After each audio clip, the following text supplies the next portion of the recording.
బిగ్గరగా హల్లెలూయా. ఏనమ్మా వినపడతలేదు?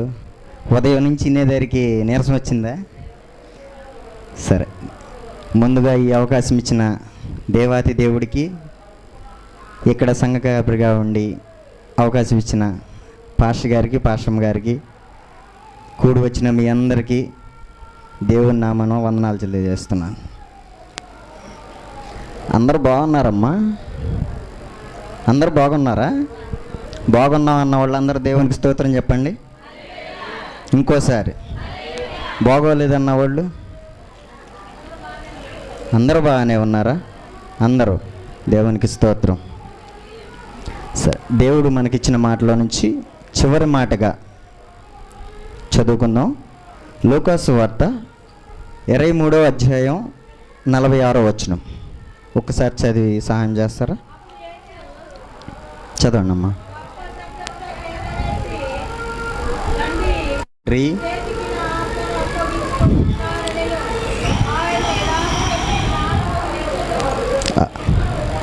చిన్న ప్రార్థన చేసుకుందాం.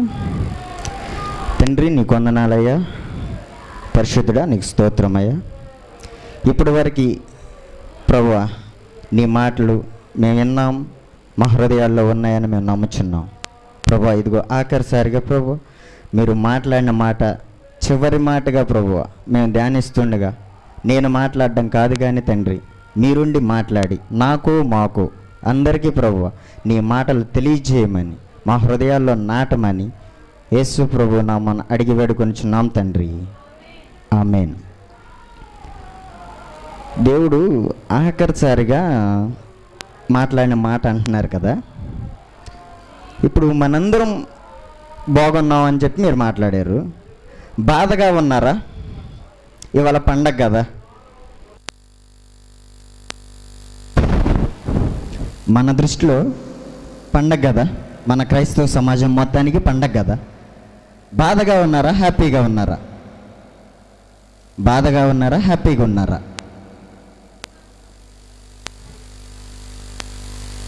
సరే, బాధగా ఉంటే బాధపడాల్సినంత అవసరం అయితే లేదు.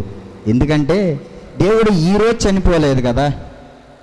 దేవుడు ఈరోజు చనిపోలా, మనందరి కోసం, మనందరి పాపాల నిమిత్తం ఎప్పుడో చనిపోయి తిరిగి లేచి ఉన్నాడు కాబట్టి మనం సంతోషించాలా.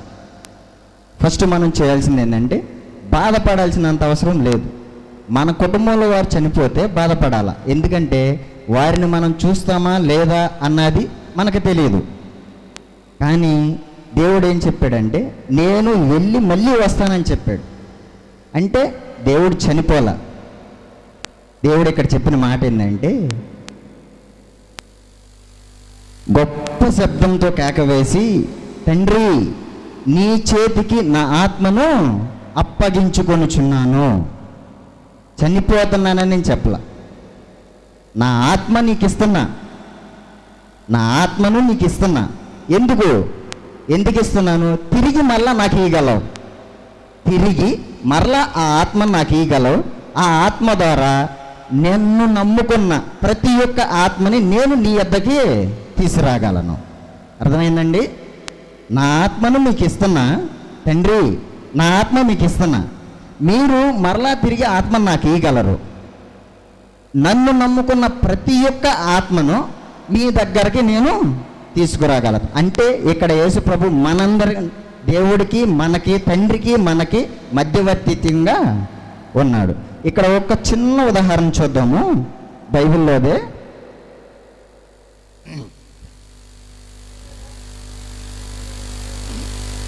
అబ్రహాం గారు ఉన్నారు కదా, అబ్రహాం గారు, ఇస్సాక్ గారు. అబ్రహాం గారికి ఇస్సాక్ గారు ఎప్పుడు జన్మించారండి? వృద్ధాప్య విషయంలో ఆ టైంలో జన్మించారు. జన్మించినప్పుడు అబ్రహాం గారి విశ్వాసం ఒకసారి చూసారా మీరు? మీకు తెలియదు ఏముంది, మీకు తెలుసు కానీ చెప్తున్నాను. అబ్రహాం గారి విశ్వాసం ఎంత గొప్పదో చూడండి. లేక పుట్టిన ఒక్క పిల్లవాడు, ఆ పిల్లవాడిని దేవుడు అడిగితే వెనకాడా? నీ పిల్లవాడిని నాకు ఇచ్చేసేయి. ఇప్పుడు మనకు పుట్టిన పిల్లవాడినే లేక పుడితే ఏమని కోరుకుంటారు తల్లిదండ్రులు? అయ్యా నాకు ఒక పిల్ల కానీ పిల్లవాడు కానీ పుడితే నేను నీ సన్నిధిలో నీకు అప్పగించుకుంటా అని మాట్లాడతారు. అదేవిధంగా తండ్రి ఈ అబ్రహాం గారు అయితే మాట్లాడలేదు, కానీ అబ్రహాం గారి విశ్వాసాన్ని దేవుడు పరీక్షించాడు. ఏమని పరీక్షించాడు? నేను నీకు పిల్లోడిని ఇస్తా, నీకు సంతానం ఇస్తా. అప్పుడు శారా గారు నవ్వారు. నవ్వినా కానీ దేవుడు ఏమన్నారు? నువ్వెందుకు నవ్వుతున్నావు అని అడిగారు. ఎందుకు? ఆమెకి స్త్రీ ధర్మం నిలిచిపోయింది. స్త్రీ ధర్మం నిలిచిపోయింది అంటే మనం చెయ్యలేని పని అది ఆయనకి తెలుసు. నువ్వు ఎక్కడి నుంచి అక్కడికి నడవలేవని ఆయనకి తెలుసు. కానీ దేవుడు ఏమంటాడు తెలుసా? నువ్వు లేచి నడువు అంటాడు. కుంటివాడు లెగవలేడు అని అతనికి తెలుసు, కానీ దేవుడు ఏమనుకుంటాడు? నువ్వు లెగుస్తావు. ఎందుకు? అతని విషయంలో దేవుడికి ఒక నమ్మకం అనేది ఉంది, ఒక విశ్వాసం అనేది ఉంది. ఇక్కడ సామెల తాతయ్య ఉన్నప్పుడు ఒక చిన్న మాట అంటూ ఉండేవాడు. నేను రేపల్లో చదువుతున్నప్పుడు అన్నయ్య వాళ్ళ ఇంటికి వెళ్తూ ఉండేవాడిని. అక్కడికి వెళ్ళినప్పుడల్లా తాతయ్య అంటూ ఉండేవాడు, నేను చనిపోతే కానీ ఆ సంఘంలో నా పిల్లలు రారు అంటూ ఉండేవాడు. ఈ మాట ఖచ్చితంగా అంటూ ఉండే. అన్నయ్యతో కూడా ఎన్నోసార్లు అన్నా ఆ మాట. నేను చనిపోతే ఆ సంఘంలోకి నా పిల్లలు వస్తారు అన్నారు. కానీ అప్పుడు అన్నయ్య లోకంలోనే ఉన్నారు. కానీ చంటి అన్నయ్య వస్తాడు అని మేము ఎప్పుడూ అనుకోలే. కానీ దేవుని ప్రణాళిక ఎలా ఉందో చూసారా? పెద్ద ఆయన మాట అనుకోవటం ఏంటి, ఆ మాటను దేవుడు నెరవేర్చి అదే కుటుంబంలో చిన్న కుమారుణ్ణి ఈ సంఘానికి నిలబెట్టడం ఏంటి? అది దేవుని ఆలోచన. ఆ ఆలోచన వల్ల ఇన్ని ఆత్మలు రక్షించబడినాయి. దేవుడు ఒక్క ఆలోచన చేస్తే ఒక్క ఆత్మ రక్షించబడింది కదా. ఆ ఒక్క ఆత్మ ఇక్కడ రక్షించబడడం వల్ల ఇన్ని ఆత్మలకు రక్షణ కలిగింది కదా. అదే మనం కూడా రోజుకి ఒక్క ఆత్మకి మన గురించి మన సాక్ష్యం చెప్తే చాలండి. మన సాక్ష్యం, నేను ఇది పరిస్థితి, నేను ఈ పాపంలో ఉన్నా, ఇగో ఈ పాపం నుంచి ఇలా విడుదల పొందా, ఈ విడుదల పొందటం వల్ల నేను రక్షణ పొందుకోవడం వల్ల నాకు నిత్య జీవం వచ్చింది. హల్లెలూయా. ఆ నిత్య జీవంలోకి నువ్వు కూడా ఒక్కసారి ప్రవేశించేయి. ఆ నిత్య జీవంలోకి ఒక్కసారి ప్రవేశం చేసి ఆ నిత్య జీవంలో ఉన్న రుచి తెలిస్తే ఉండిద్దండి. అది చెప్పలేనిది. మనం తినే ఆహారం కన్నా గొప్పనైంది. ఆ రుచితనం తెలుసుకొని మనందరం కూడా మన ఆత్మల్ని దేవునికి అప్పగించుకోవాలంటే మనకు ఉండాల్సిన పరిస్థితి ఏంటి? మన ఆత్మని దేవునికి అప్పగించాలి అనుకున్నప్పుడు మనం చేయాల్సిన పరిస్థితి, మనం చేయాల్సింది ఏంటి? ఫస్ట్ది, ఆత్మ ఎలా ఉండాలి? మనది నిష్కలంకంగా ఆత్మ ఉండాలి. కుళ్ళు కుతంత్రాలతో ఉండకూడదు, వ్యభిచారంతో ఉండకూడదు, దొంగతనాలతో ఉండకూడదు. ఇవన్నీ బైబిల్లో ఉన్నాయనండి. దేవుడు అంటాడు, యేసు ప్రభు అంటాడు, బయట నుంచి వచ్చే ఏవి నిన్ను అపవిత్రపరచవు కానీ నీలో నుండి వచ్చేవే నిన్ను అపవిత్రపరుస్తున్నాయి అని చెప్పి మాట్లాడతాడు. అలాగే రెండోదిగా ఆత్మలో ఫస్ట్ మనం సిద్ధపడాలి. ఇప్పుడు ఈరోజు శుభ శుక్రవారం అనుకున్నాం. ఈ శుభ శుక్రవారానికి మనం అయ్యగారు మాట ఇచ్చినప్పుడు ఆ మాటను మనం ఎలా చెప్పాలి అన్నది ఎలా సిద్ధపడి ఉంటామో, అలాగే మన ఆత్మను దేవునికి ఎలా ఇవ్వాలన్నది కూడా సిద్ధపడి ఉండాలి.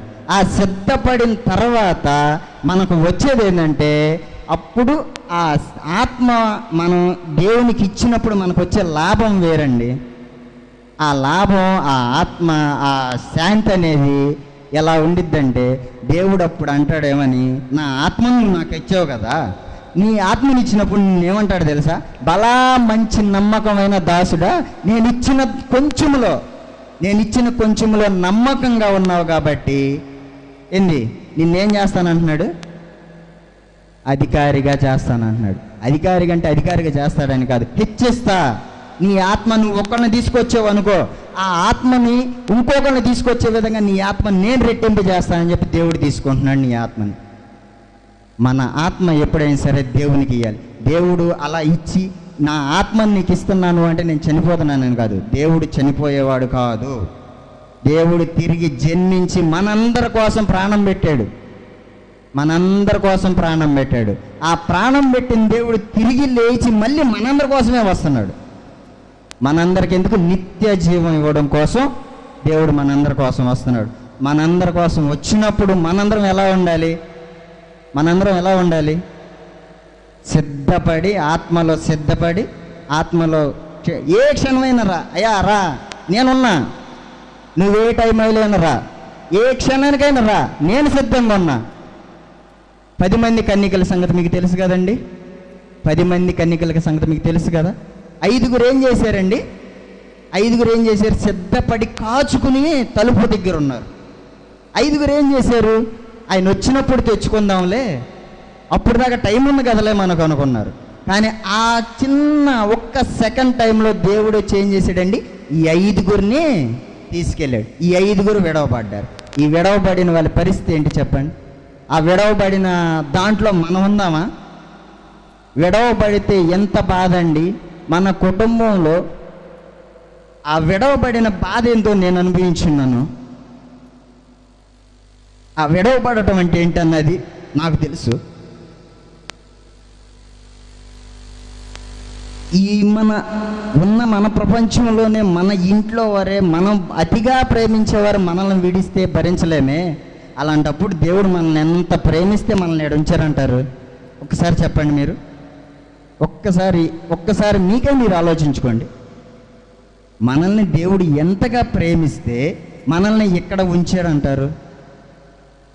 ఆ ప్రేమని మనం నిత్యము నిలుపుకొని మన ఆత్మని ఎప్పుడు సిద్ధంగా ఉంచుకొని ఆయన ఏ సమయంలో అర్ధరాత్రి వచ్చినా సరే, ప్రభువా నేనున్నా, అయ్యా నేనున్నా, నన్ను దాటిపోవద్దు, నీ ఆత్మ ద్వారా నన్ను దాటిపోవద్దు అని చెప్పి మనం ఎప్పుడు సిద్ధంగా ఉండేవారిలాగా ఉందాం.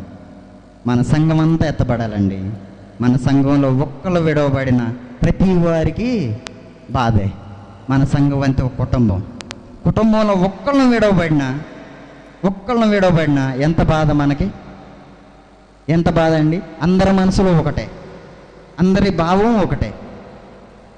అయ్యగారు చెప్పేది అందరం ఒకేసారి వింటాం. ఒకరికొకసారి చెప్పరు కదా, అందరం ఒకేసారి వింటాం. అలాంటప్పుడు అందరం సిద్ధపడి ఉంటే ఎంత హ్యాపీ. మన సంఘం గురించి పైన దేవుడు అడిగినప్పుడు అయ్యగారు సమాధానం చెప్పగలిగి ఉంటే ఎంత హ్యాపీ, ఎంత బాగుండిద్ది. అయ్యా ఇదిగో ఈ బిడ్డ నా సంఘం బిడ్డ, ఇదిగో ఈ బిడ్డ నా సంఘం బిడ్డ, నీ కొరకు సిద్ధపరిచిన బిడ్డ అయ్యా ఆత్మలో స్థిరంగా ఉంది, మీరు పట్టుకున్నారు, మీరు తీసుకెళ్ళండి అని చెప్పి అయ్యగారు సాక్ష్యం ఇచ్చినప్పుడు మన ఆత్మలకి, మనం దేవునికి మన ఆత్మని ఇచ్చినందుకు ఒక విలువ ఉండిద్ది. ఆ విలువని మనం ఎప్పుడూ కాపాడుకొని ఆత్మను స్థిరంగా ఉంచుకుందాం. అయితే దేవుడు పలికిన మాట, పలికిన మాట ఏంటంటే, నా ఆత్మను నీకు అప్పగించుచున్నానయ్యా అని చెప్పి ప్రాణం విడిచాడు. ఆ ప్రాణం విడిచింది ఎందుకు విడిచాడండి? ఆ ప్రాణం విడిచింది ఎందుకు? ఆయనకేమన్నా ప్రాణం కాపాడుకోవడానికి చేత కాదా? పక్కన ఆ దొంగ అన్నట్టుగా నిన్ను నువ్వు నన్ను రక్షించుకోవచ్చు అంటే ఆయనకి చేతగాక రక్షించుకోలేదంటారా? పైన తండ్రికి దేవుని ఆత్మని ఇవ్వాలి. ఆ ఆత్మని ఇస్తే ఆయన ఏమవుతాడంటే నరుడుగా చనిపోయి దేవుడు మన కొరకు పంపించాడు కదా, ఆ నరుడుగా చనిపోయి ఆత్మ మూలంగా మన దగ్గరకు వచ్చి మన ఆత్మని తండ్రి దగ్గరికి తీసుకెళ్తాడు. హల్లెలూయా. ఇదే వాక్యం. మనం బ్రతికున్నంత కాలం మన ఆత్మని స్థిరంగా ఉంచుకుని దేవుని కోసం ఎదురు చూసుదుము గాక. దేవుడి చిన్న మాటలు దీవించును గాక.